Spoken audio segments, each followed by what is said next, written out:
Howdy folks, how y'all is? Do a little driving chat quick.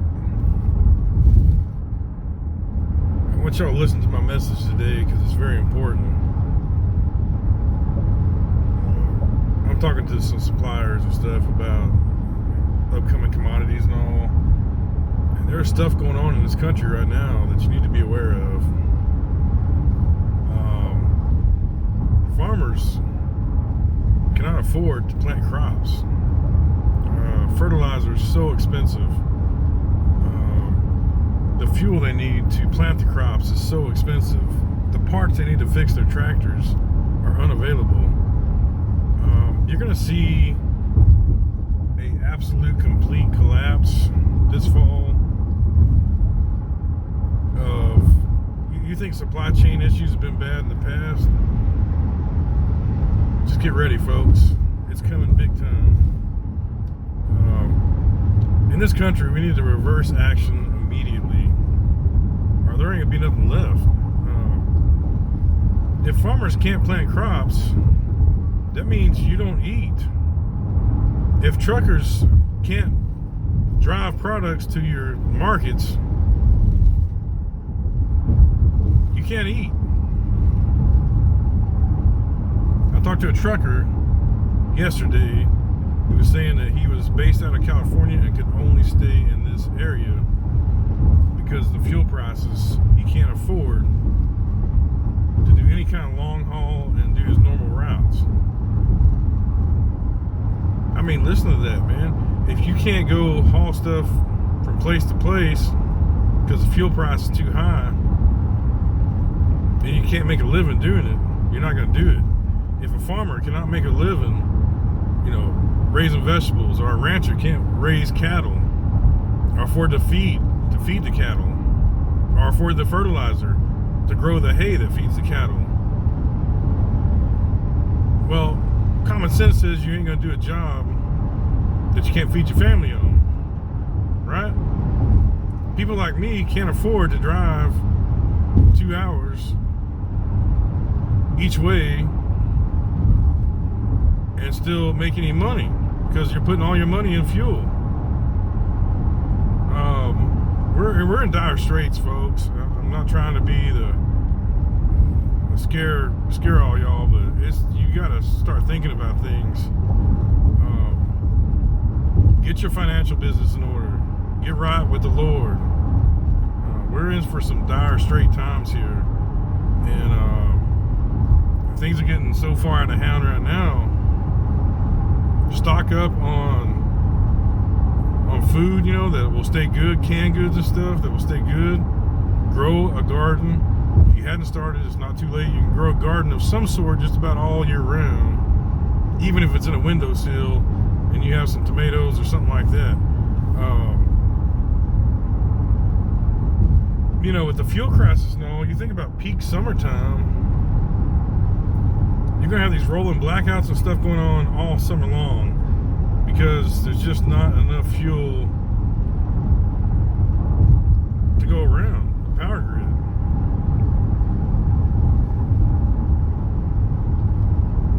Anyway, this is the kind of things you need to think about, and we've been through this before with the prior president in office. A lot of you probably are too young to know.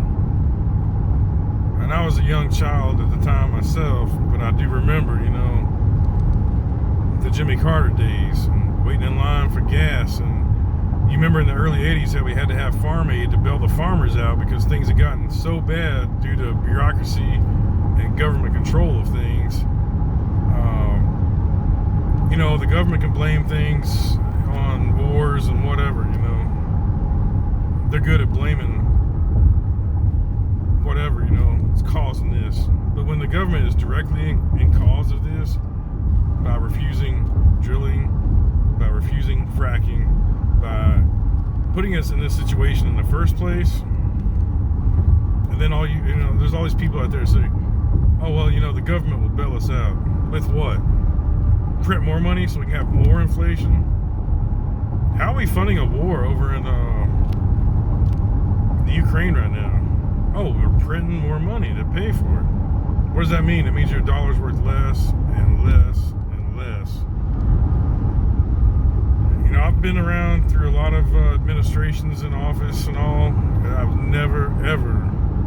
Jimmy Carter was bad, but this is beyond bad. This is like, I mean, I'm starting to think about this could be the end game for the United States. I mean, that's how bad this is gonna get and how bad it's getting now. And if y'all don't see the writing on the walls, well, take out a Marx lot and draw the letters bigger, because you need to see the writing on the wall. So if y'all remember back in the 1980s, Jimmy Carter left office in 1980. Ronald Reagan took over office. And do you remember what it took to get us out of this mess before? And it wasn't nearly the scope it is today. But it took Reaganomics. And I don't know, I remember my parents trying to buy a house. And my grandparents buying some rental properties and things. And I remember the interest rates being like 28%. Could you imagine having that on your home mortgage now with the price of housing? Paying a 28, 26%, you know, interest rate. And we're so far beyond how bad that was. I don't mean, it's scary. It's downright scary. And you remember how long it took the farmers to recover from all that. I remember Willie Nelson doing Farm Aid in like 84, 85. You know, a full administration past the Carter days. So you're talking a decade it took to come out of that. And the last president that actually had some sort of balance of books was old Slick Willie himself, you know, William Jefferson Clinton. And I couldn't imagine how in the world this day and age that we could even balance the books. Any president can balance the books at this point. Like I said, it's just so far gone. It's hard to imagine. And you know, I'm seeing people. You know, somebody commented on my video last week about trying to block the sun, guys, but having issues. Anyway, I remember somebody commenting last week on my video. You know, I had a video come out and said, "Enough. When is enough enough?" You know. Well, there was a comment in there that kind of struck at the heart of it all.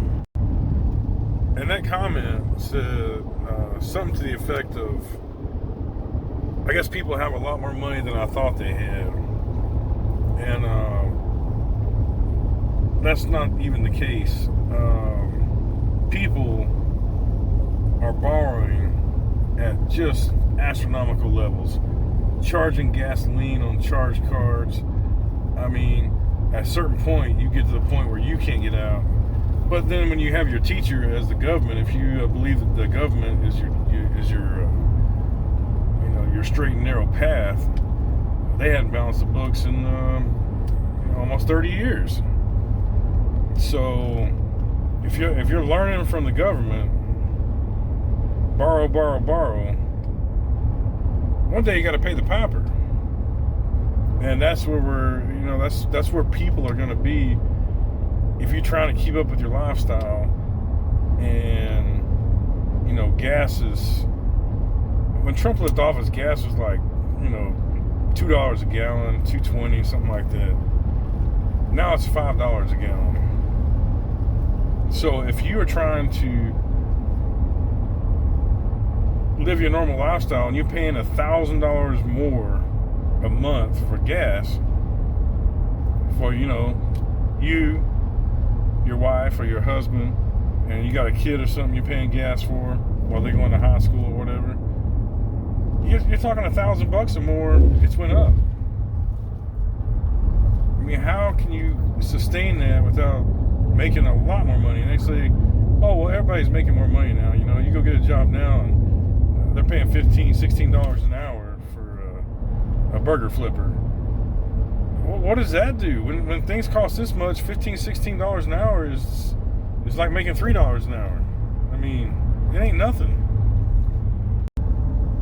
So history repeats itself. So let's go back to the 1980s one more time, because it's a prime example of exactly what's going on now and how the course was reversed whenever Ronald Reagan took office, and how long it took to get back to normal. It took, about 12 years, so over a decade. So by the late 80s, the mid to late 80s, 87, 88, you remember how many banks failed? If you were alive in that time period, every other bank was going under. Any kind of independent bank couldn't survive. Only the big boys survived. Because people were taking out interest loan rates of 25, 30%, well, they couldn't afford to repay them. And they were maxing credit cards and stuff out to the point where they just had to go bankrupt. So when bankruptcy happens, that doesn't mean that the government just pays your debts. It means that part of the money gets repaid through whatever plan you make for bankruptcy, whatever you file, 7, 11, 13, whatever, total liquidation, depending on what you got going on. Like if you're a company and you go bankrupt and you have to liquidate your assets and stuff like that. But anyway, that's what was happening. So let's say a bank back then loaned a farmer $100,000 to plant all of his crops. The cost of planting the crops was too much. Farmer didn't make any money, so he could not repay those debts. So what would happen is he'd have to file bankruptcy. So then, the courts would come in and liquidate his assets, basically. So if he had tractors and whatever. So let's say overall, because he'd been doing this cycle for 5 years, he owed $500,000. And when they liquidated his assets, they got $200,000 back. Well, then the banks would take a portion of that money. The courts would take a portion of the money.